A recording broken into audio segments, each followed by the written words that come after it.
Developing Emotional Intelligence by Freud Eggs. Firstly, let's start by understanding what emotional intelligence is. Mayer and Saavedra define emotional intelligence, or EI, as a collection of abilities used to identify, understand, control, and assess the emotions of the self and others. High EI individuals can more effectively manage relationships, guiding the behaviours of themselves and those around them in a way that's mindful of everyone's needs, resulting in a more pleasant working environment for all. Additionally, studies have found a positive correlation between the emotional intelligence of senior managers and the success of the companies for which they work. There are three main theories of emotional intelligence. Firstly, the trait model, developed by Konstantin Vasily Petrides, is defined as how individuals perceive their own emotional abilities and is tested by self-report. This model is beneficial when using personality frameworks, testing one's understanding and perception of their emotions, achieving greater job performance, and improving leadership skills. Trait emotional intelligence has been criticised for its self-report method and on the basis that it overlaps with higher order personality dimensions. Thus, it has a weak utility and low validity.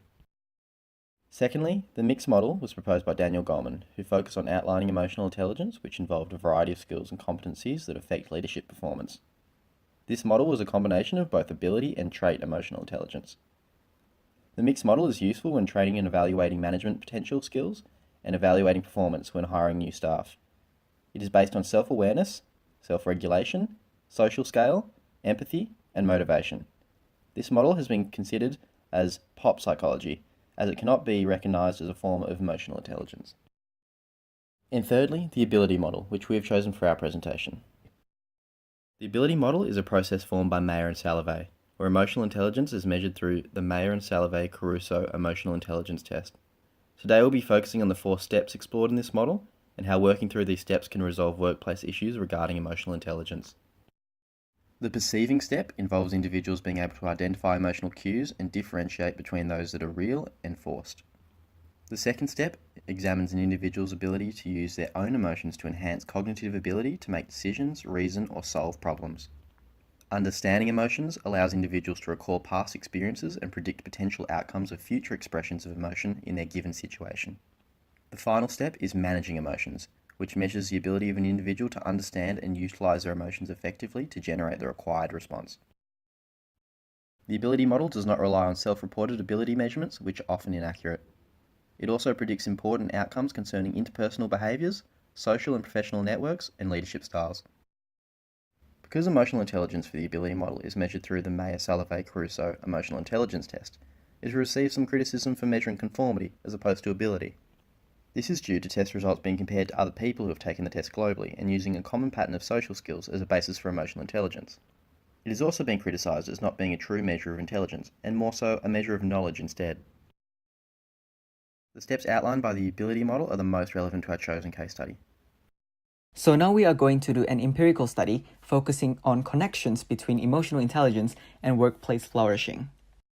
To expand on the benefits of developing and maintaining emotional intelligence in the workplace, we will discuss a research study conducted with 319 working adults from the United States and Australia. The study surveyed individuals regarding their emotional intelligence, how much power they believed they held at work, perceived work engagement, social support system in the workplace, and overall mental health. The study results demonstrate that strong emotional intelligence is positively correlated with work engagement, greater social support satisfaction, and more perceived power. This means that individuals who believed they held greater positions of power and had a strong support system in the workplace also scored higher on emotional intelligence dimensions. In this study, mental health and work engagement were used to indicate workplace flourishing, both of which were also shown to be positively related to emotional intelligence. Older employees, both female and male, tended to have higher results in all measures, meaning they scored higher on perceived power, work engagement, and better mental health. Ultimately, the study suggests that emotional intelligence is a foundational ability associated with workplace flourishing, or more specifically, better mental health and work results. We considered using a more personal case study from a campus organization, but we felt it lacked depth and generalizability. Instead, we chose to present a more formal case study from a book as it is relevant to real-world workplace situations that happen worldwide at organizations of all types and sizes. This case study clearly demonstrated the way in which taking small steps to integrate emotional intelligence in the workplace can have a large effect on employee well-being and the overall productivity of an organization. In our chosen case study, the relationship between hiring manager and a new employee is explored. Let's take a look. It's Robert's first day at his new job, and he's trying hard to hide the fact that he's nervous. As his manager, Marsha, lists the requirements of his position, he becomes increasingly agitated, all the while attempting to hide this with forced smiles. Marsha could sense his apprehensiveness. She voiced these concerns, asking him if there was anything she could help him with. Robert was reluctant at his first to give anything away. However, he sensed Marsha's concern and expressed that he had run into a classmate who had turned the job offer down due to the project being hopelessly behind schedule. Marsha's response vocalized that the program was critical to the organization and that his job was not an easy one. However, she also reassured him that he was the first chosen candidate for this position, and she had full confidence that he could complete the role to a high standard. The case of Marsha and Robert is a prime example of the empirical study results previously discussed. In the case study, Robert initially felt uncomfortable because he thought he was the second person to be offered the new position. Marsha, using her high emotional intelligence, perceived his discomfort and assured him he was the first offered and would be great for the job. The empirical study results suggest that perhaps if this interaction increased Robert's sense of power in the workplace and made him more satisfied with his social support, then he might also increase his emotional intelligence and workplace flourishing. Furthermore, in the results of the empirical study, highly emotionally intelligent individuals tended to perceive themselves as having a great sense of power in their workplace, were more engaged, and perceived their work environment as more supportive. In the case study, Marsha had both of these perceptions, which made her respected and admired by Robert and co-workers. Marsha's age is perhaps another contributing factor, since older employees typically scored higher on perception of power as well as emotional intelligence. Now let's analyze how Marsha and Robert's situation is linked to the ability model. First is perceiving.